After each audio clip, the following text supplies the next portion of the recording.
Okay, guys, let's get your character descriptions, okay? Now, let's start with you. I think you was going to be a paladin, correct? Yes, I'm actually a paladin warlock. I'm a hexblade warlock with a 20 charisma and an AC of 22.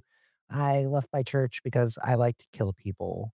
And I have a +7 to my Eldritch Blast, and I wear plate armor everywhere I go, including to bed. So nice try sneaking up on me. Okay, that works perfectly, I think.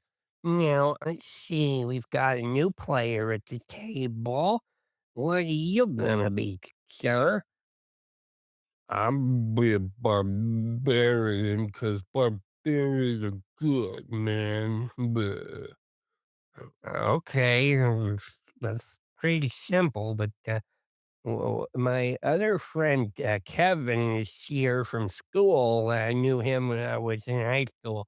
Now he's gonna play a cool character. What's your character idea, Kevin? I'm Black Wolf the Manslayer.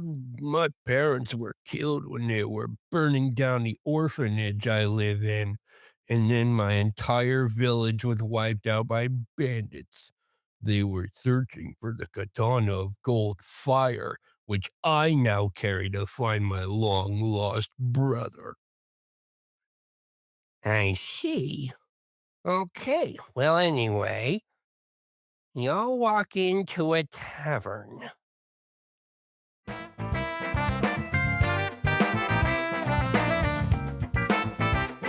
Hi, I'm Tyson.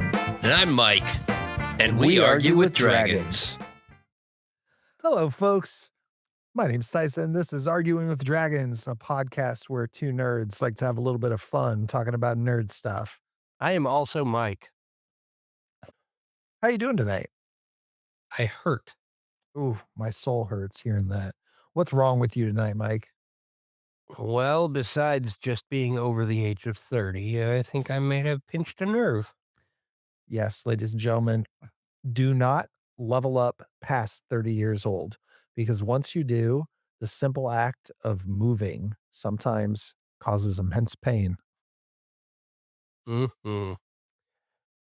They should really have that listed on the box when you purchase a 21st birthday.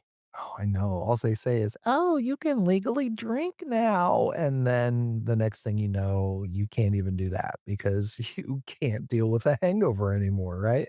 Well, not only that, you gotta work in the morning. Yeah. Every morning, it seems. Mhm. But So, such is life. so what's going on, Mike? What's going on in the world today? Now, there's a lot going on in the world today, a lot of which I just do not want to talk about on the podcast. Let's talk about something you do want to talk about.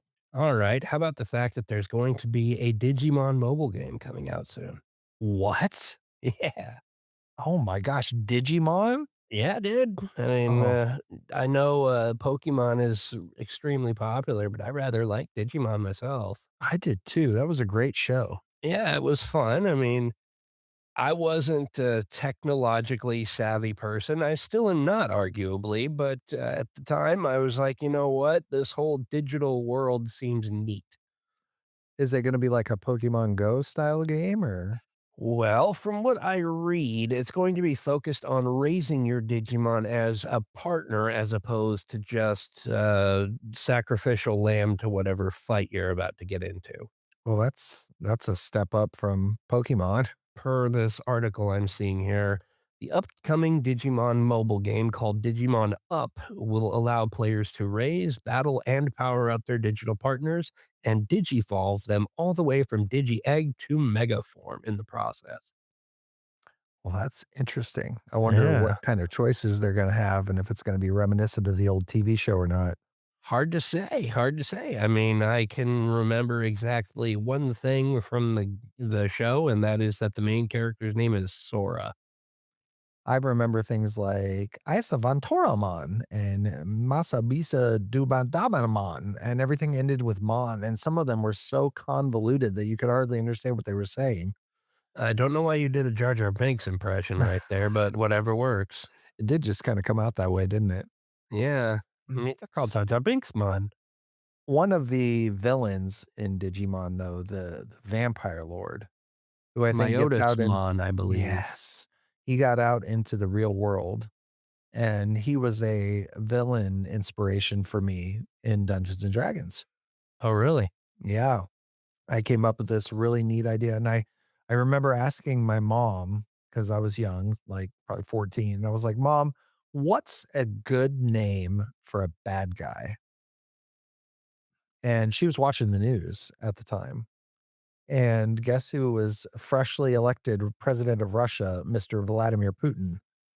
And my mom goes, "Vladimir sounds like a terrible name. You should use that if you want a bad guy name." And I did, and that monster became a reoccurring villain for my high school Dungeons& and Dragons group for many a year. Hmm. It was pretty interesting. I remember you playing an orc named Vlad. I did play an orc named Vlad. It was kinda fun. The Vladimir in my game was, modeled I ended up writing a story about him actually in creative writing class, and it was the trope of an old hermit wizard was chased and hunted down by the townsfolk who were scared of him, and they put him up and burned him at a stake. And in his dying breath, he said that he would come back and he would be unstoppable when he did. Hmm. And then he came back and he was unstoppable. And then I wrote about a group of characters that had to go break into his fortress and kill him. Huh. And I mean, it was like 11 or 12 pages worth of just pure hot garbage written by a high school student who didn't know how to write. But, I got a damn A on that. Sounds like the Aragon book series, a pile of hot garbage written by a teenager who doesn't know how to write. Oh my gosh, one of our listeners that I know listens to our podcast loves that series, so I am so Hey, I've sorry. got fond memories of that series myself, but at the same time, I mean, people always touted, "Hey, he's an 18-year-old kid who can write like an 18-year-old kid." That's true. I And remember the entire class had to give you critiques on your story, yeah. and everybody loved my story except this one girl, because I referred to the wizard as a mage, and I, for some reason, said that this mage had a rune put onto their forehead, like a little stone rune is how I described it in my story. Huh? And I don't even know why I added that detail. I thought it was neat. The girl mage had a stone rune on her forehead. Right. And somebody in the class, this girl, said, "You just ripped off the mummy because the magi in that movie have tattoos on their face." Well, first and foremost, it's Medjai, Medji. So she's wrong and stupid. Now, I secondly, if there's any group of people from any non-fantasy game that I would use as inspiration for a group of characters in a game that I created, it's them because they're fucking awesome. They Okay? were. The Mummy series is great. If you've not watched it, folks, mm, Yeah, and then peak Oded Thayer, I'm gonna be peak honest Brendan with you. Fraser. Well, yes, absolutely, if you ignore Airheads, but I'll tell you what, though, Oded Fair, playing the part of the head magi there, my goodness, what a handsome man. He is phenomenal. Great actor, great action star. Got that whole suave mystique going on. You don't know if he's a good guy or a bad guy at first. Well, you're just talking about the character. I'm talking about the actor. By Well, golly, I he is know deli he made that character though. Like I that don't he think did, anybody that could he have did. played that character. Absolutely. I can't remember the character's name for the life of me, though. Too busy Um, staring at that chiseled jaw. I can't either, to be honest.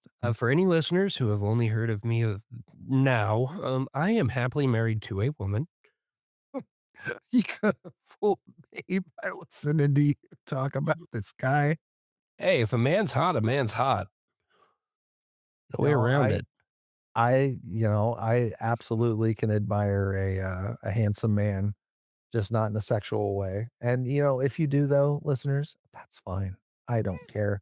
I think love is beautiful in all forms. So Zero judgment. this podcast is a safe place for all listeners. Not just all listeners, but all people.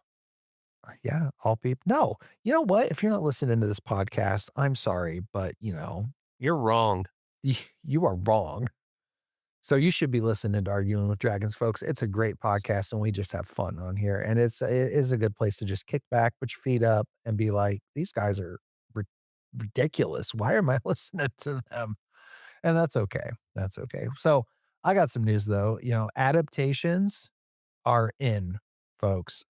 2026 has Super Mario Galaxy, Mandalorian and Grogu, Project Hail Mary, Mortal Kombat 2. I mean, they are literally pillaging the bottom of the toy box right now, trying to find anything they can turn into a movie series or a TV series.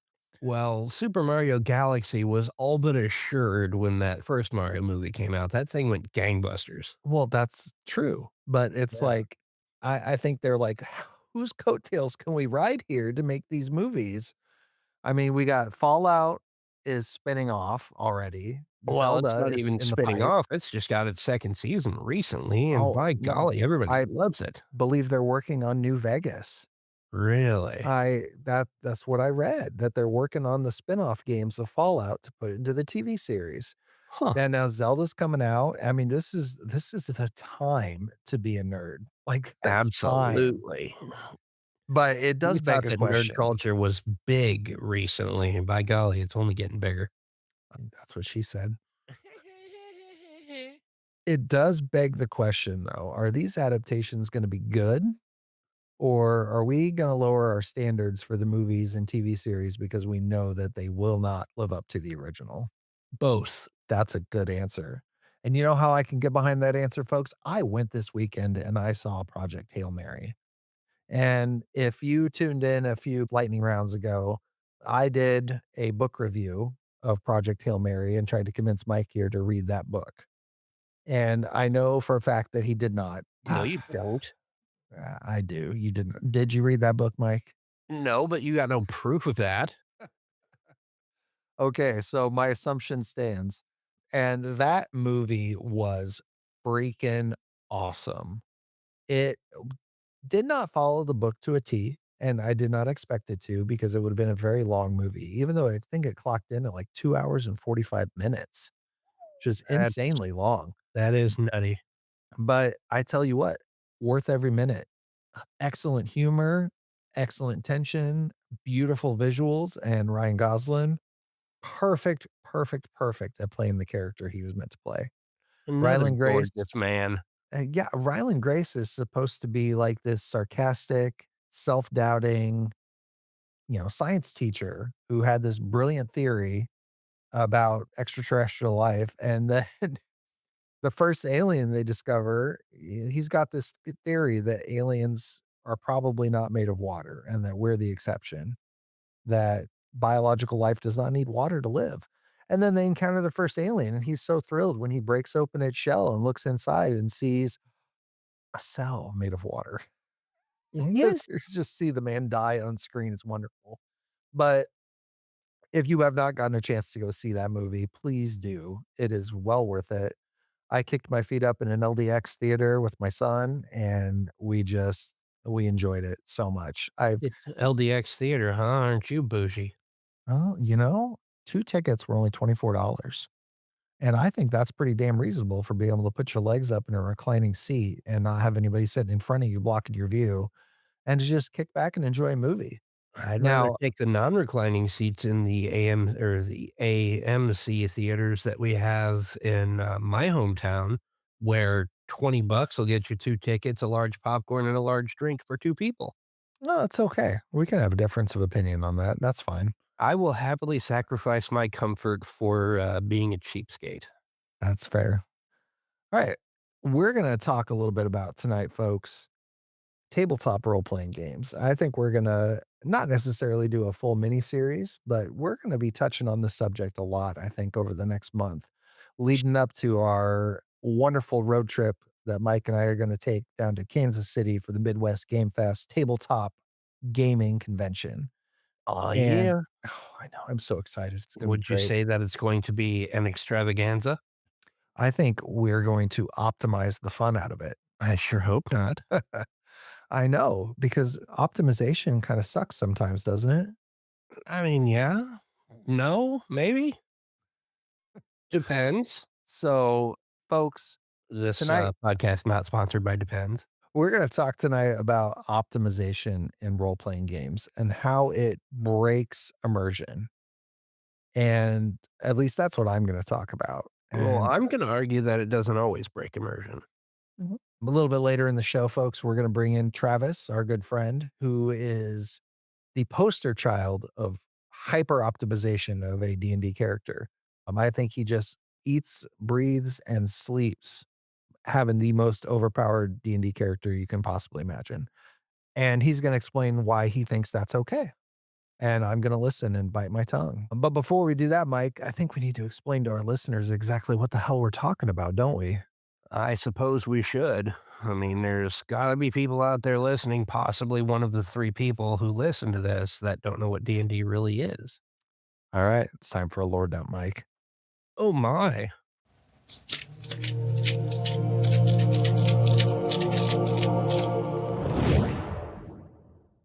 Dungeons and Dragons is where we're going to base this conversation. And if you have not tuned into episode 1, please go back in your podcast library and listen to episode 1. Forgive our crappy vocals and our more than crappy editing skills and our terribly poorly segmented episode. But we will talk a lot in that episode about actual Dungeons and Dragons and what it means to play. Today, we're going to talk about, however, good role playing versus over optimization. When I say good role playing, that's kind of a broad statement. So I'm going to break it down into four main functions: a deep personality of your character having quirks, having strengths, and having weaknesses, a character that develops and grows over time, and a character that feels real and plausible with their power set. Could I see this character in any given fantasy story? And is it plausible that it fits into the world that it lives in? By contrast, I'm going to read off the definition that our lovely AI master Google gave me.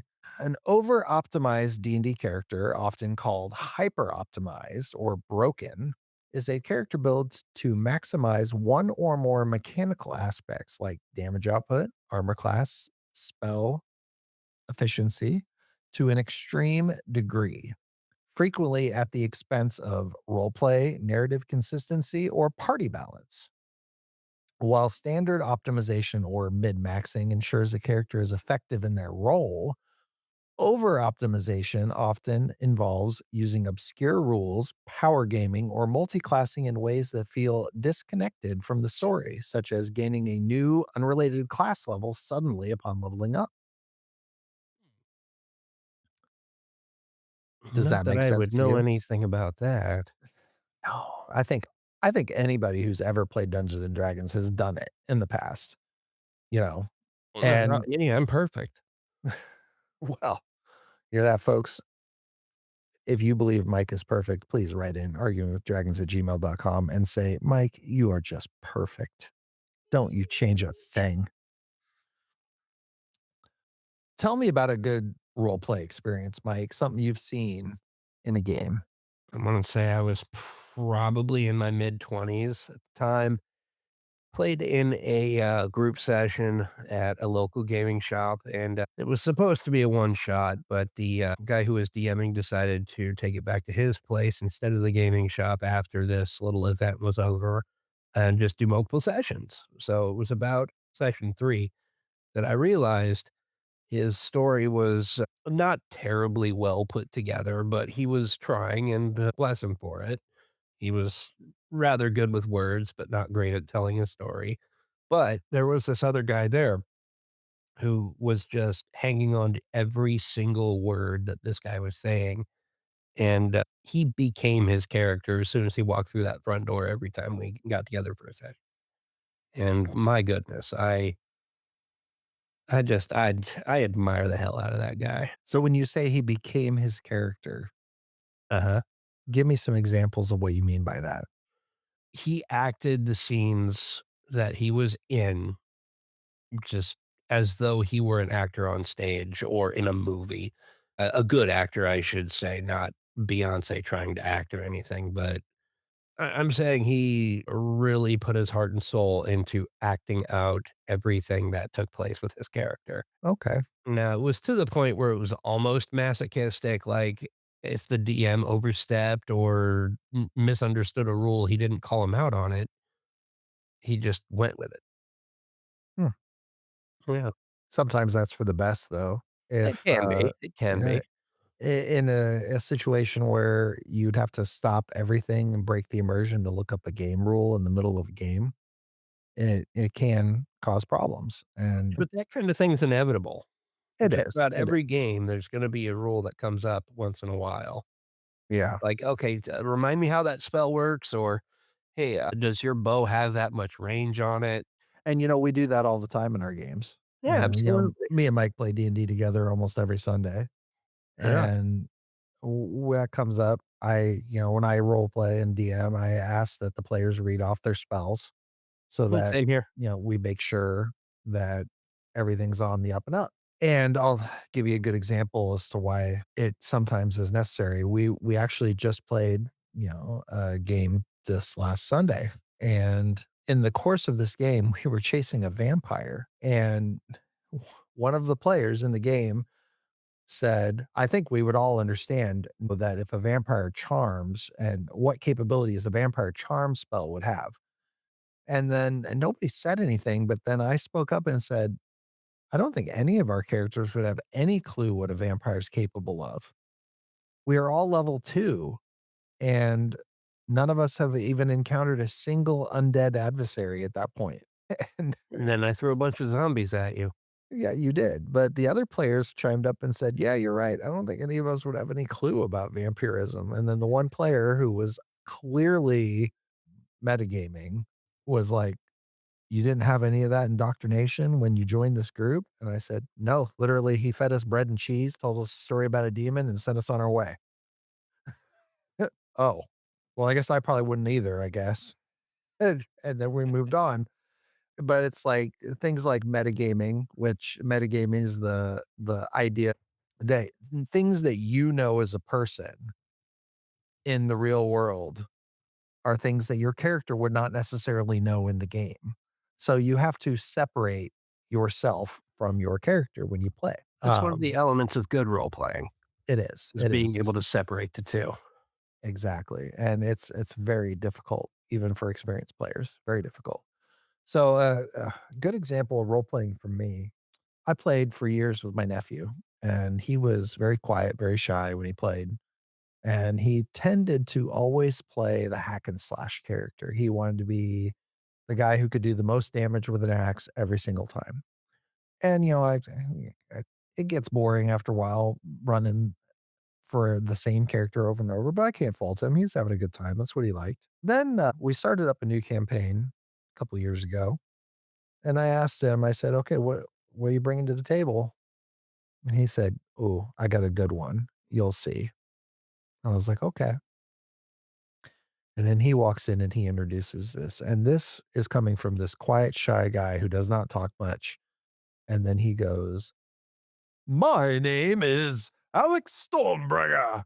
And he becomes this, and I don't even think that's not even the right name, but he became this charismatic monk that just flexed his muscles all the time, always talked about how beautiful he was and how beautiful his muscles were and how everybody should follow him and follow his lead because he is the smartest, best, most capable man.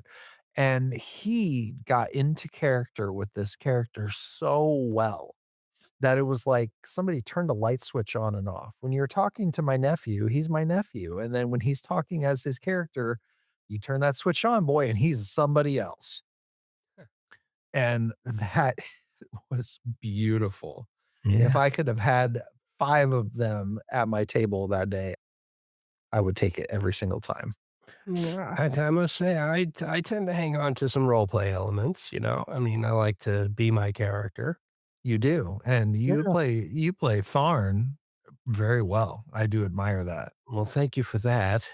But honestly, I mean, the setting and everything, it can make all the difference. True, true that. Yeah.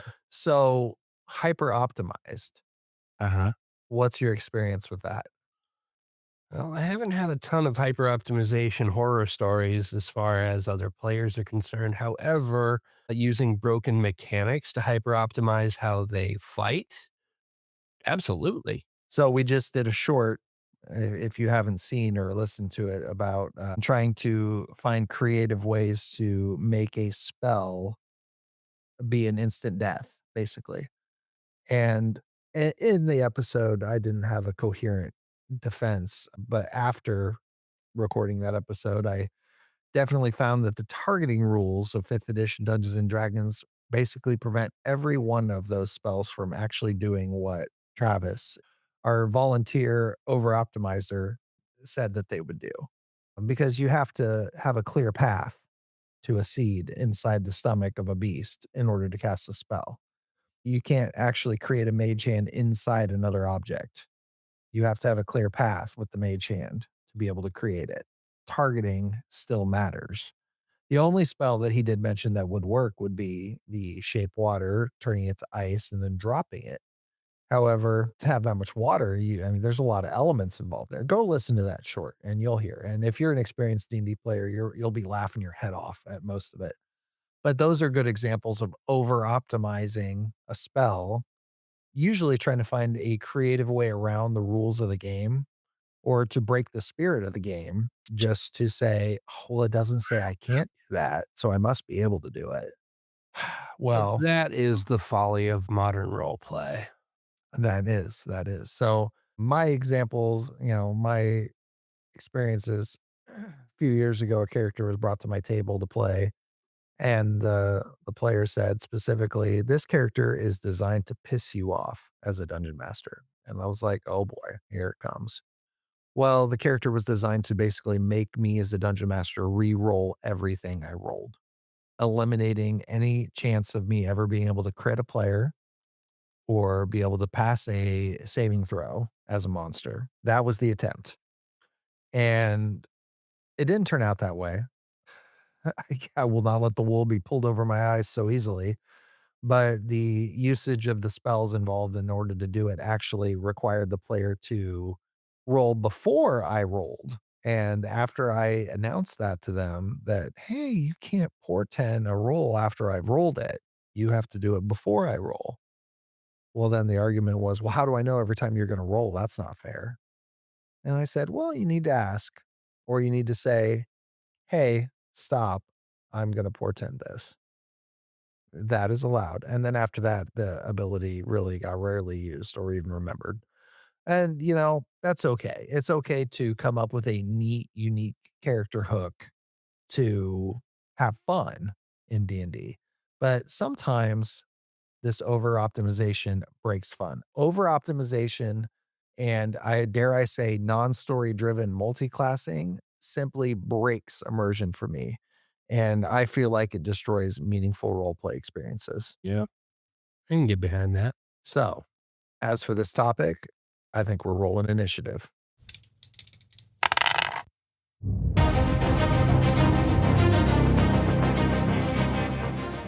So, over optimization, I feel like it breaks narrative tension. Encounters are seen as trivial.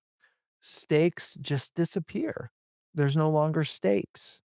And if there's not stakes, I mean, it's like, are you playing a game here or are you just living a fantasy power trip? And without steaks, what makes a good dinner? I know they have to be medium rare. Hell no. Bleeding, Medium rare still bleeds. but not enough. I think an over optimized character can take the spotlight off of other characters in the party, don't you? Oh, absolutely. If you So, wanna jump in and steal somebody else's stage, then go LARP. yeah, yeah, that's a good point. I mean, why aren't these people LARPing? Or why or they bring it to the table and then, outshine everybody else at the table.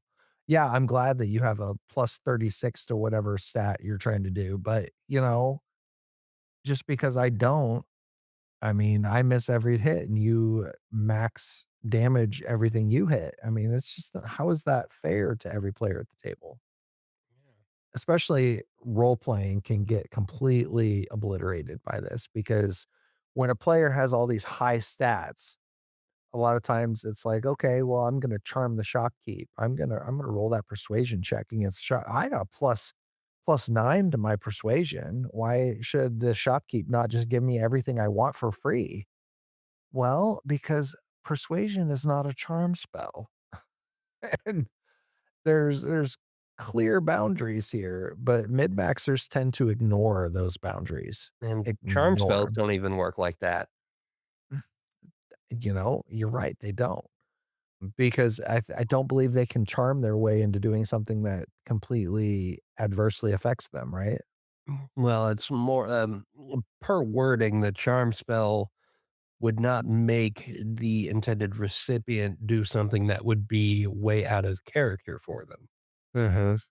Like you wouldn't walk up to somebody, charm them, and say, "Hey, go walk off that cliff," and then they do it. No, they wouldn't. The charm spell would end. Very true. I'm really hard on hyper optimization and all that. But I think I've said this before in our first D&D episode. A lot of that problem also falls on the dungeon master, don't you think? Some of it, yes, Yeah. So if you've got a hyper optimized character, shouldn't you have hyper optimized monsters? absolutely. It's a pretty good counter. It is mechanically. But then those same hyper optimized players get mad because suddenly things aren't easy for them anymore. Yeah. So I have been as a dungeon master called out for targeting weaknesses in players. It's what you're supposed to do, isn't it? I thought so too. But, I there's a really good book out there. It is called The Monsters Know What They're Doing. And this book breaks down every stat block in the 5th edition Monstrous Manual and explains exactly what tactics those monsters would use based on their descriptions and stat blocks to Oh, hyper optimize them. Gonna be And honest, that doesn't sound like a real book, Tyson. it absolutely is a real book. Go look it up. The oh, monsters know what they're doing. I have listened to the audiobook of this book multiple times. I'll go back and reference it too when I am getting ready to build an encounter with a specific creature that is mentioned in the book that I have not homebrewed. And it is wildly beneficial. Goblins are fucking terrifying when you play them right. I would imagine the same could be said for kobolds. No, kobolds really aren't.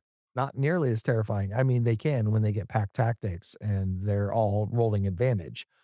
However, goblins are monsters, like Well, so are kobolds. monsters. Oh, no, no, it's not the same. It's just Well, a stack of kobolds is pretty intimidating, I must admit. 3 kobolds in a trench coat, Mike. Basically, just when you think a tiny little draconic creature can't smack you in the face, look right there. Good role players are not innocent either. no, no, they're not. A lot of times good role players hide behind bad builds. And they're like, "Oh, I'm gonna pick the worst possible build just because it seems edgier, and it seems just if like this would fit." And, sometimes they refuse to engage mechanically. Like, I had a player once who wanted to role play a good cleric, and this cleric was like Friar Tuck. He was overweight and he was out of shape. He actually did a really good job role playing that character. However, when the first skill check came up and the first skill challenge happened trying to get up the side of a mountain cliff, I thought he was going to tear up his character sheet and walk out the door because he could not seem to pass any of the skill checks because his character was so weak physically. And that can lead sometimes to characters then not wanting to engage with the actual gameplay mechanically. Table anger is what I believe the technical term is. It could be. And, Or I might have just made that up. I don't know. maybe you did. Nobody We'll never know. These bad players, these under optimized characters that just focus everything on role play are a liability in combat. The ones that the other players have to save constantly because they are literally just, you know, table scraps.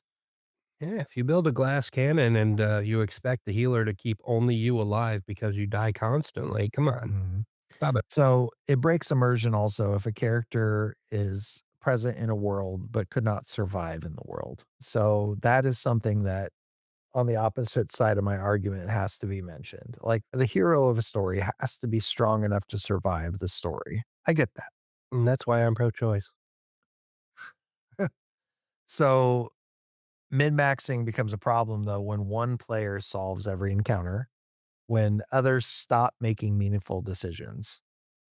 And I'll watch an entire table just turn their heads and look at the one player that they think is going to solve all the problems because their stats are the highest. I've had that happen to me a few times. It's crazy, isn't it? Yeah, yeah. I do remember one specific scenario. Party got trapped in a cave with a boulder over the entrance.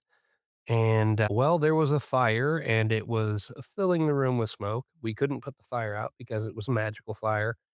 And well, me being the barbarian with the idiot strength, they all were like, "Hey, think you can move that boulder there, bud? We could use oxygen. That would be nice." And then, by golly, let me tell you, two failed rolls and everybody at the table hated me. Yeah. All right, so I have spent the last 15 or so minutes just beating the shit out of the idea of hyper optimized characters. I also beat up a little bit of the deep role playing because sometimes it's a problem too. So I've invited my good buddy Travis, and he is a celebrated hyper optimizer. And I I'm wouldn't say that, but I oh, celebrated it. and it's okay. Yay. Because for somebody to be able to find all these optimizations or ideas for characters that are so OP that they can break the game, that is honestly a testament to strategic thinking and critical thinking and pre-planning and lots of great qualities. So Travis and I wholeheartedly disagree on a lot, but I want to give him the spotlight for a little while to talk about what it is about hyper optimizing a character that makes him so happy. I love people who are just happy. So, Travis, tell us what about it makes you happy?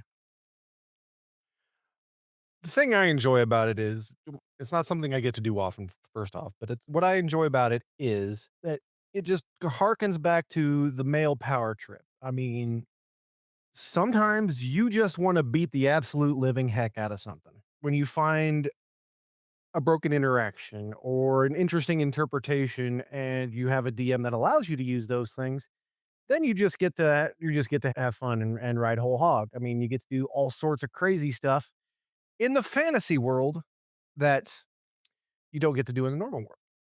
And that's another thing. I play D&D because it's a fantasy. It allows me to do things that I cannot do in real life that aren't necessarily bound by the constraints of everyday reality. Some DMs get lost in the sauce and say, "Well, this is my world. It's based fully on reality. No, you can't do that thing because that's not how it would work in real world, but it's a fantasy world." But yeah, at the end of the day, I love finding broken interactions and stuff like that to make the DM go, "Huh, well, I didn't know you could do that in the context of the rules." Okay. So, Mike and I have a couple of questions because obviously we want to beat this subject to death here. If optimization is fine, which all three of us agree that optimization is fine, where is the line that it becomes a problem? In my opinion, it only ever becomes a problem when the DM can no longer think of ways to deal with it. What about the other players at the table, though? Well, that goes to the social contract of the game of one person not taking over the whole thing, or before the game is stating, "This is not a min-max campaign. This is just a normal campaign. Just, chill out. Don't do all the broken stuff. You can have a few odd interactions. Don't have high stats and everything, and the perfect multi-class and feats to make it so you can do anything from have 50 AC to be functionally immune from magic. So that's all. It all comes down to the social contract of the game. So should every player at the table be equally effective in combat? That is up to the player to decide how they play their own game. And again, it goes to the social contract. This is something that should be discussed before the game. Hey, I like the power game. If that's not how everybody else wants to play it, I can deal with that. If everybody else wants the power game, cool. The only issue comes is when different players don't have the same knowledge of the game, and then power levels can skew that way. But again, at the end of the day, that just comes with age and Age, experience, and wisdom. experience. Yes. Travis, what would you consider to be the absolute craziest build that you have ever seen? I can't remember his name right now, but it's one of the D&D shorts that are out there. Mhm. It's the nice bald guy. I can't remember his name. Level 20 DM? Yes, that one. One of his recent shorts is becoming, as I said earlier, functionally immune to magic as a player through a combination of feats, talents, and spells that the DM literally can't do anything to him magic wise. Hmm. It's actually quite incredible. I mean, he has like almost infinite save ability. He's got spells like absorb elements that completely negate any elemental attack against him. Feats like Dark One's Blessing, just a bunch of stuff and at a level 20 character that makes the game almost impossible for the DM to present any kind of challenge. Well, got to remember, at level 20, character basically becomes God. Which also goes to the DM's expectations for the campaign. These characters are level 20. They're going to be able to do some broken stuff. I need to be ready for that. And I've personally never been in a campaign that's gone that far or started anywhere near that level. So I have no idea. yeah, that's very true. I mean, I haven't either, except for just one time where I played an epic level campaign, and that was pretty busted from the moment we started. It was a Tomb of Annihilation run, which, Tomb of Annihilation is made to piss off the DM and the characters all around. And true. And another thing is, let's not lie. Everybody loves the satisfaction of one-shotting a BBEG or whatever monster you're facing and just watching, for lack of a better term, the light leave the DM's eyes when he realizes, oh hell, my epic monster that was supposed to make these guys work for it just got took out in one turn. What do I do now? There's a certain satisfaction behind that action. I do believe that satisfaction is called Schadenfreude. So, would you enjoy a game, Travis, where your choices never really mattered because someone else always has the optimal answer? Well, of course I wouldn't, but that again, that is That would fall exactly into the kind of game you're talking about, though.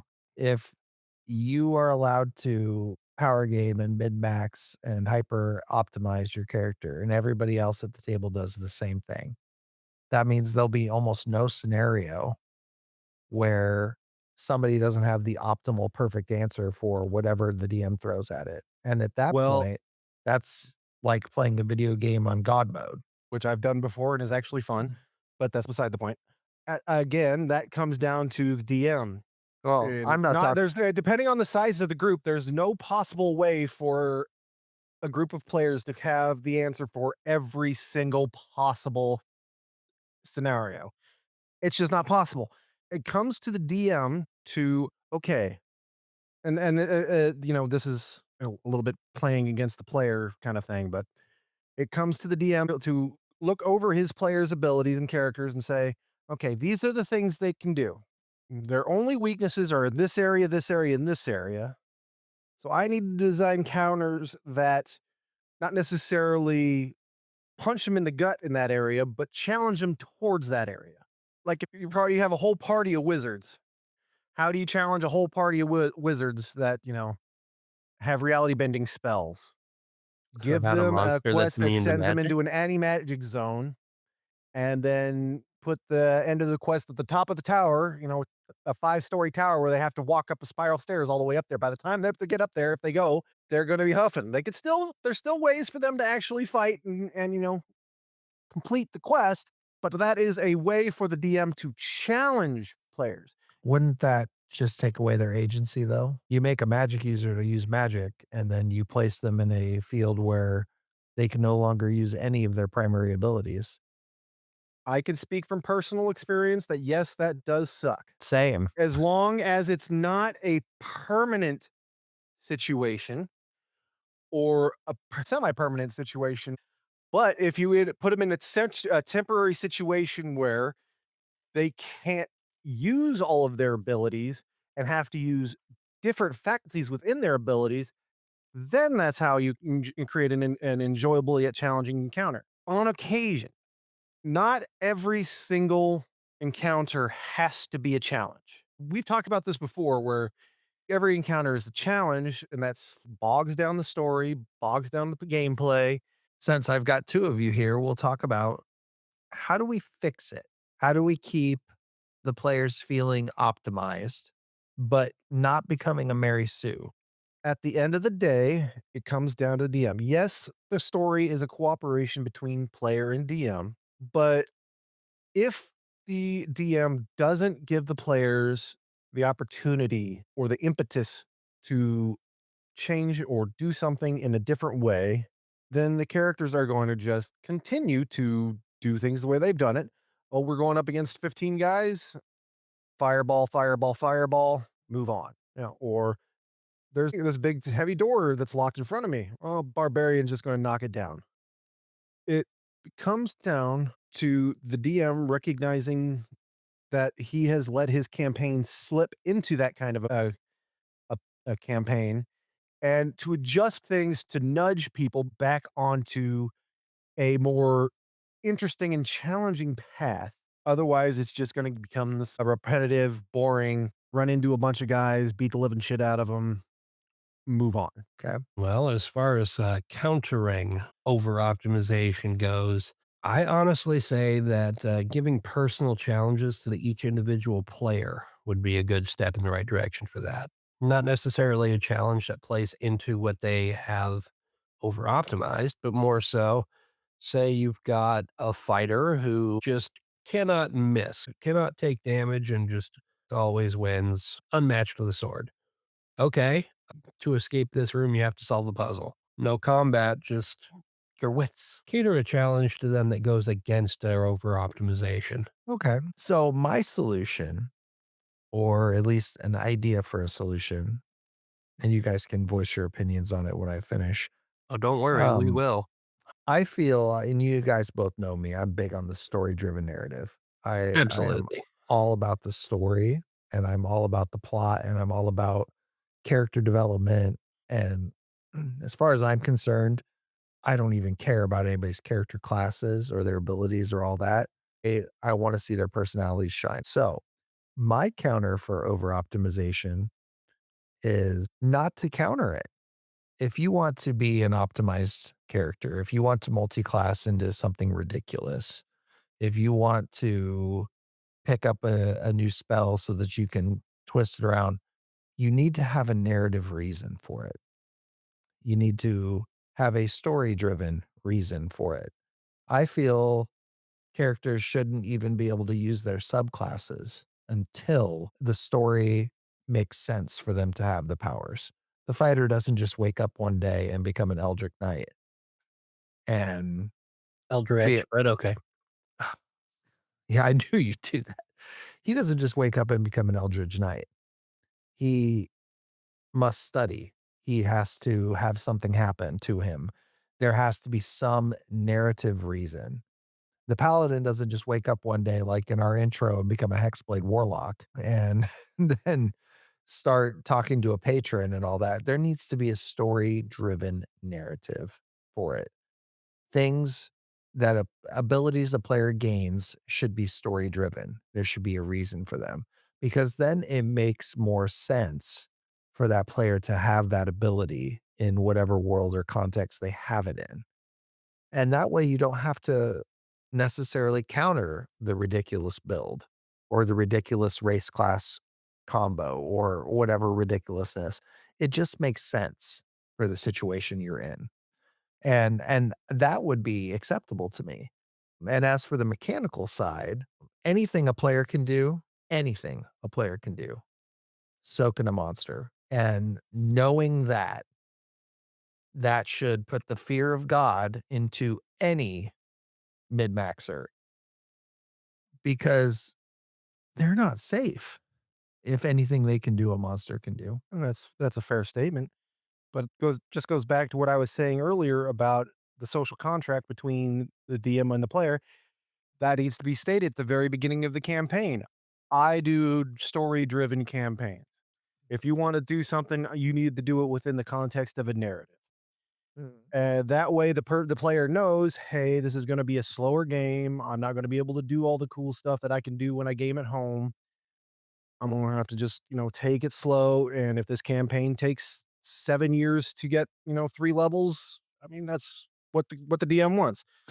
See, See right there in that statement though, I'm not going to be able to do all the cool stuff that I do in my game at home. But Dungeons and Dragons is more than just the cool stuff.